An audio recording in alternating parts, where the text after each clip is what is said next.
y le pidió carta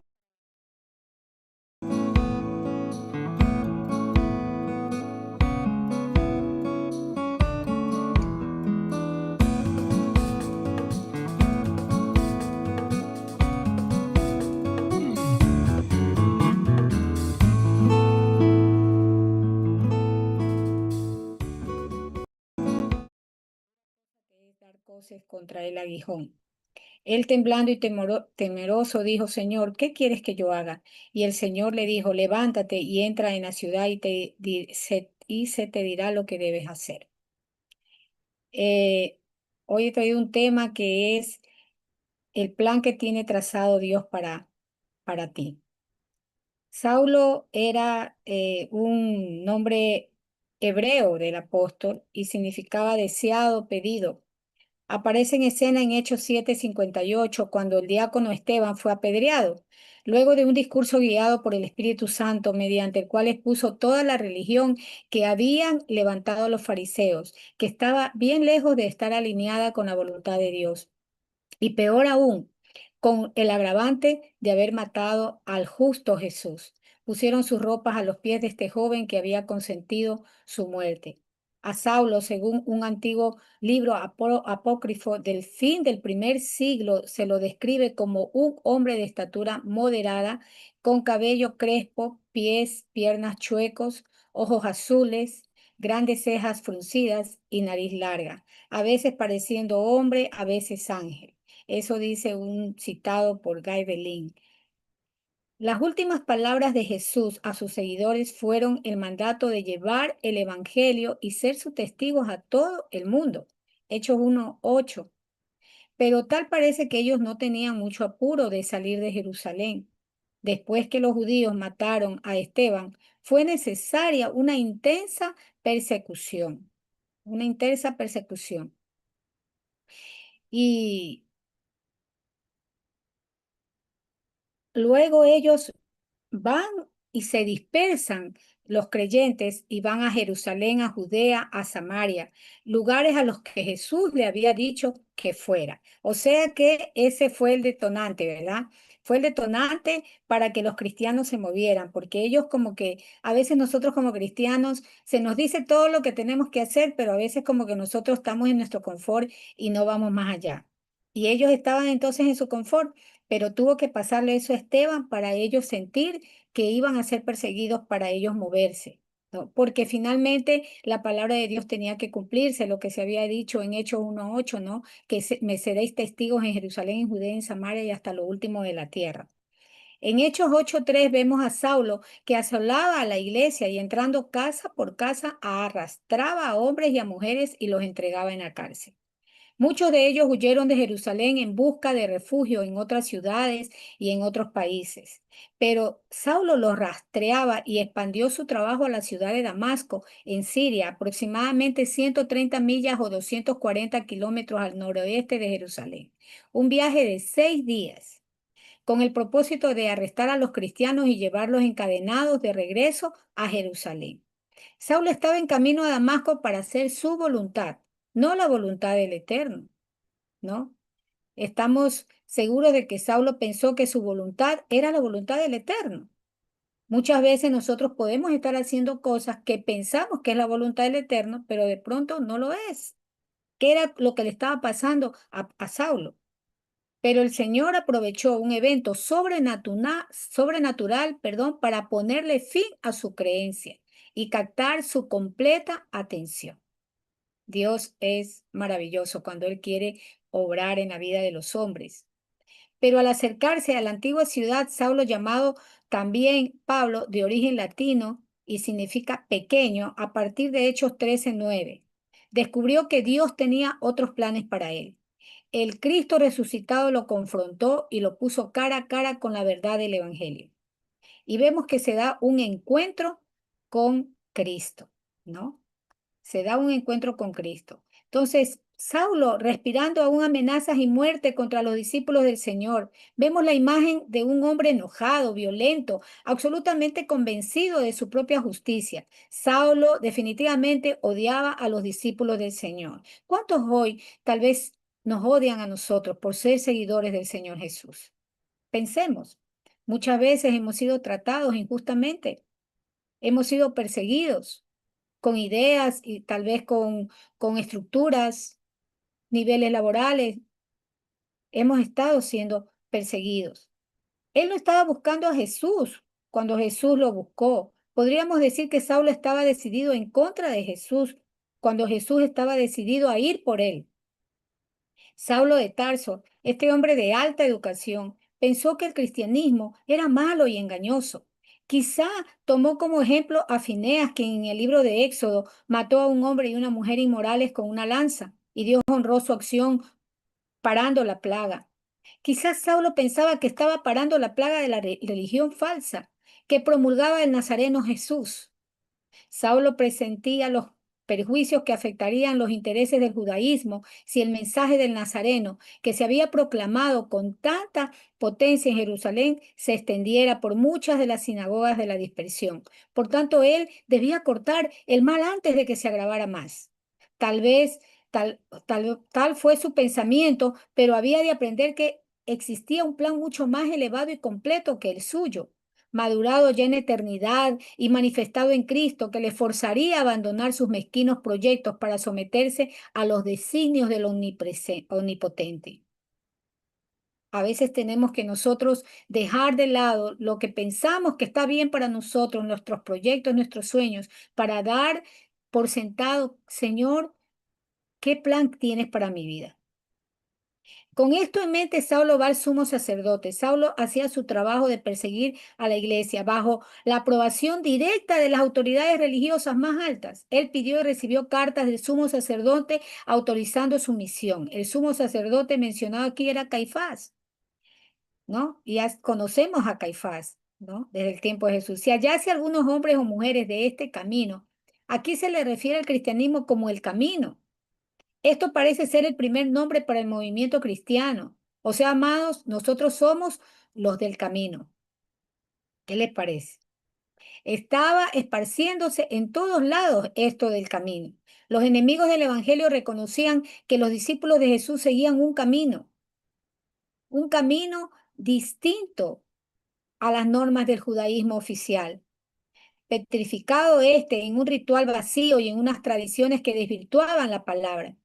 ¿Cuántas tradiciones hay ahora en este mundo? Tradiciones de hombres, pero que no dicen lo que dice la palabra de Dios. Estos del camino eran diferentes debido a que sus enseñanzas se correspondían con su manera de vivir y obrar. No solamente estaban siguiendo unos rituales, ellos estaban siguiendo lo que decía la palabra de Dios. Y los cristianos hallan su camino personificado en aquel que murió en la cruz del Calvario. Y no solo que murió, sino que resucitó y ascendió con el fin de abrirles la puerta del cielo. Y nosotros vemos en Juan 14:6 que Él es el camino, Él es la verdad y Él es la vida. El nombre, el camino, significa que el cristianismo es más que una creencia o juego de opiniones o solo una mera religión sin base bíblica. Seguir a Jesús, amados, es un estilo de vida. Pablo tenía un antecedente. Él era celoso religioso al punto de perseguir a la iglesia, porque él hablaba el lenguaje arameo, hebreo y griego con fluidez. Fue educado bajo los pies de Gamaliel, un respetado maestro en Israel. Aunque Pablo tenía mucho conocimiento de Dios, aún no era convertido a Cristo. ¿Cuántas personas son intelectuales que conocen tantas filosofías o conocen a veces hasta han leído la Biblia para contrarrestarla, pero no conocen a Cristo? Y nosotros vemos que él, yendo por el camino, dice, al llegar a Damasco, le rodeó un resplandor de luz del cielo, y cayendo en tierra oyó una voz que le dijo, Saulo, Saulo, ¿por qué me persigues? Él dijo, ¿quién eres, Señor? Y dije, yo soy Jesús a quien tú persigues. Dura cosa te es caer, a dar coces contra el aguijón. Saulo, mientras viajaba a Damasco para arrestar a cualquier cristiano que pudiera estar allí, repentinamente le rodea un resplandor de luz del cielo. Oye una voz en algún lado afuera de Damasco. Pablo ve que esa luz sobrepasa el resplandor del sol. Y cayendo en tierra, la reacción de Saulo era simplemente caer en tierra. Esto no fue por honrar o reverenciar a Dios, era simplemente una reacción de sobrevivencia. Él estaba aterrorizado por la luz celestial. Oyó una voz que le decía, dice según F. Bruce, los rabíes de la época de Saulo mayormente creían que Dios ya no hablaba directamente al hombre, como hacía en los días de los profetas. Aquí Saulo aprendió que sí podía escuchar a Dios directamente. El Señor le dijo, Saulo, Saulo. Cuando Dios repite un nombre dos veces es para mostrar un sentimiento fuerte, pero no necesariamente enojo. Como por ejemplo vemos en Lucas 10:41, Marta, Marta, o Mateo 23:37, Jerusalén, Jerusalén. Lucas 22:31, Simón, Simón. Le llamó por su nombre y lo repitió. Fue un mensaje muy personal. Nos conviene considerar todas las enseñanzas que son para nosotros como personales. La palabra de Dios, cada parte de ella está dirigida directamente a nosotros, amados individualmente. Saulo, Saulo, ¿por qué me persigues? Dijo el Señor. El pronombre me es enfático, indicando la relación estrecha entre Cristo y sus discípulos. Así pues, repetidas veces Saulo, con su actitud equivocada, había herido al Señor Jesús. Él no perseguía a los discípulos, a seguidores de Jesús.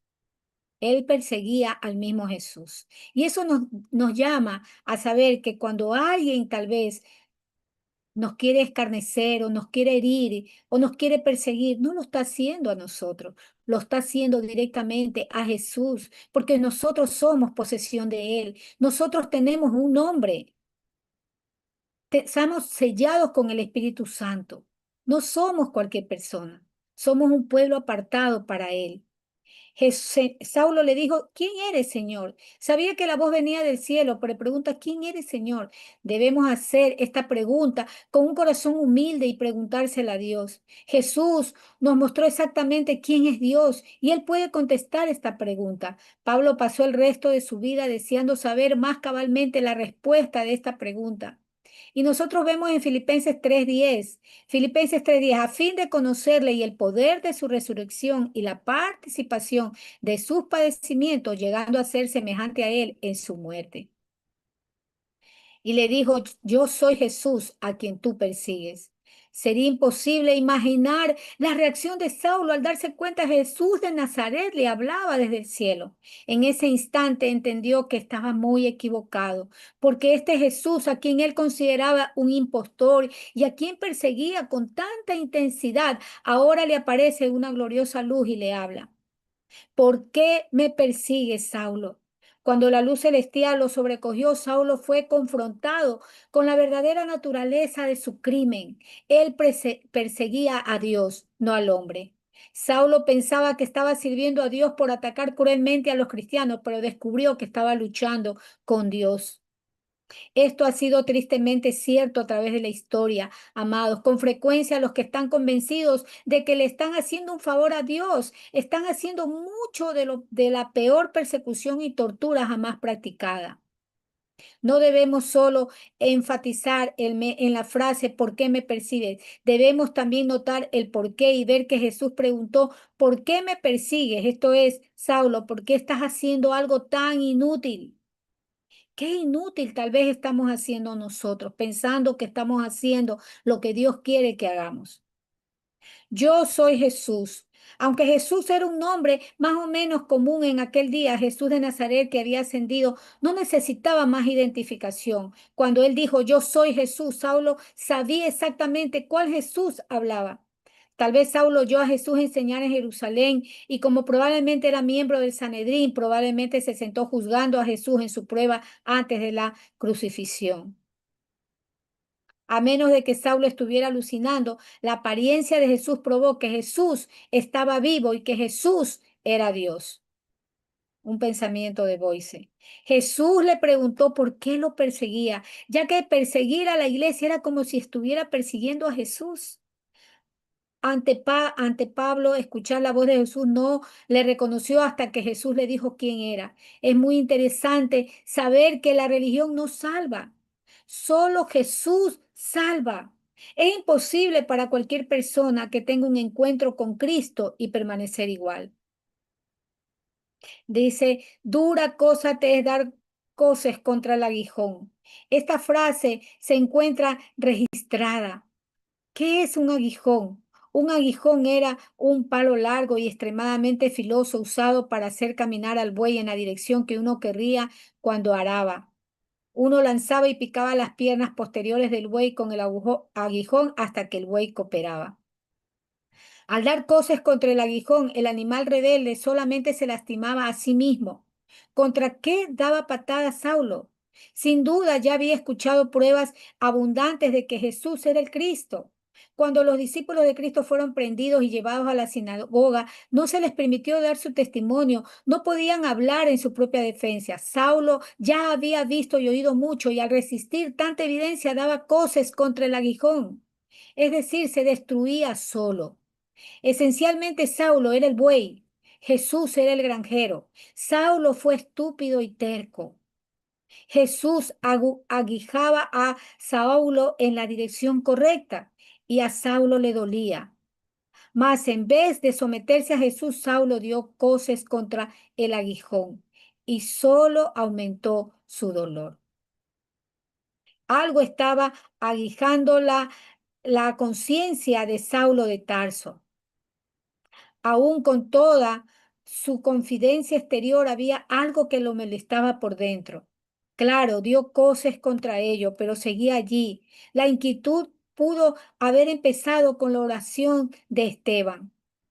Dura cosa te es. Esto demuestra el gran amor de Jesús. Él fue el quien fue perseguido, mas su preocupación fue por el efecto que tuvo en Saulo.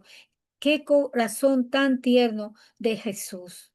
Él sabía que ese hombre, amados, era un hombre valioso, porque era un hombre educado, un hombre que tenía celo por la iglesia que él creía. Era su secta, podríamos decir, del judaísmo, pero no era lo que realmente Dios quería para él. Él quería que tuviera un encuentro real con Dios.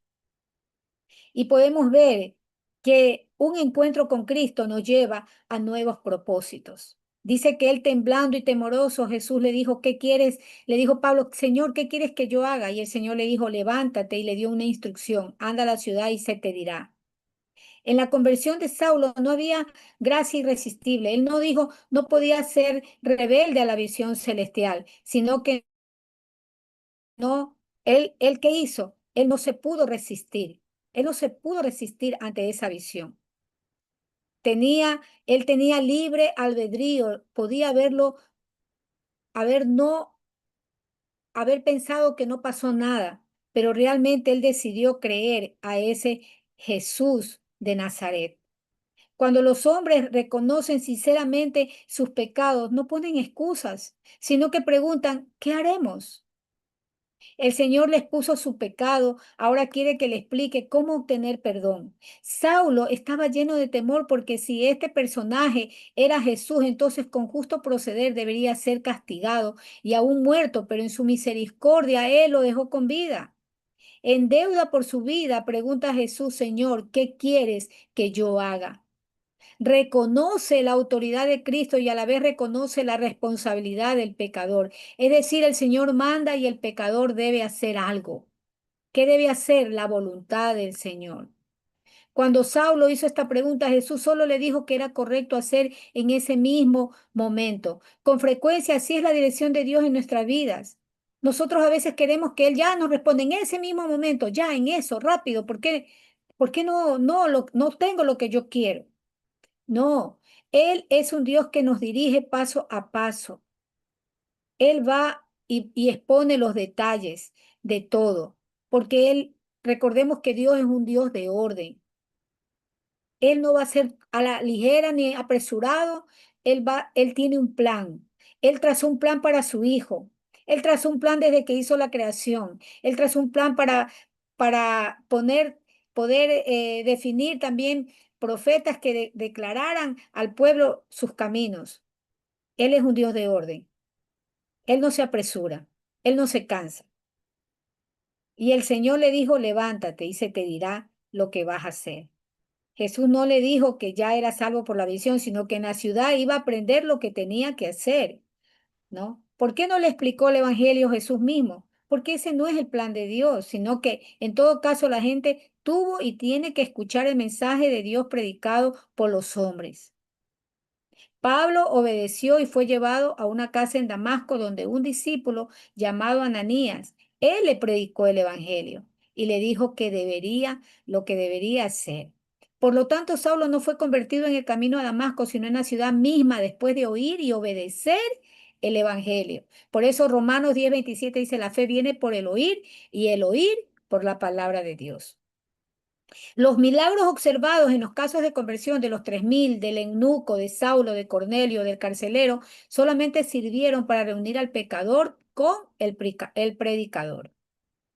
Ahora, Pablo fue recibido como hermano y gran proponente del Evangelio. Donde él iba, proclamaba el Evangelio de Jesucristo. Pablo antes perseguía a la iglesia, pero ahora era un vaso usado por Dios para edificarla. Cuando alguna persona viene a Jesucristo, su vida es transformada y le inculca un nuevo propósito. Levántate y ponte sobre tus pies, porque para esto te ha parecido a ti, para ponerte por ministro y testigo de las cosas que has visto y de aquellas en que aparecerán a ti. Jesús apareció a Saulo porque para ser apóstol tuvo que ser testigo de Cristo resucitado. Yo me maravillo con esto, porque hoy vemos muchas designaciones con tal nombre, muchas designaciones, pero para ser un discípulo, un apóstol de Jesús, debería haber visto y haber sido testigo de Cristo resucitado. Por eso Pablo es ese apóstol que faltaba. Recibió su apostolado y el mensaje que había de predicar directamente del Señor. ¿Qué quieres que yo haga? Pocos osan realmente hacerle esta pregunta a Dios, pero cuando la hacemos debemos hacerla con sumisión y obediencia determinada. La pregunta de Saulo fue personal. Hizo la pregunta, ¿qué quieres que yo haga? Con frecuencia estamos muy interesados en lo que Dios quiere que los demás hagan. Pero el corazón rendido pregunta, ¿qué quieres que yo haga? En este encuentro con Jesús, Saulo aprendió el evangelio que predicaría su vida entera. Ese evangelio dice Gálatas 1:11-2. 12, 1, Gálatas 1:11-12, que el evangelio anunciado por mí no es según hombre, pues yo ni lo recibí ni lo aprendí de hombre alguno, sino por la revelación de Jesucristo. Él sería el gran instrumento, el vaso de elección en las manos del Señor, de la iglesia y de la mies, para llevar a cabo la última etapa, la de extender el testimonio de Cristo Jesús hasta los extremos de la tierra. La respuesta, ¿qué quieres que haga? Expresa el rendimiento de la fortaleza de su voluntad ante el Señor, quien se había dignado manifestarse a él, parándole en medio de su loca carrera de persecución. Saulo nunca volvió atrás, ni en su más íntimo pensamiento. Desde aquel día del feliz encuentro, todo su vivir era Cristo y el morir sería ganancia porque le llevaría a la presencia del amado.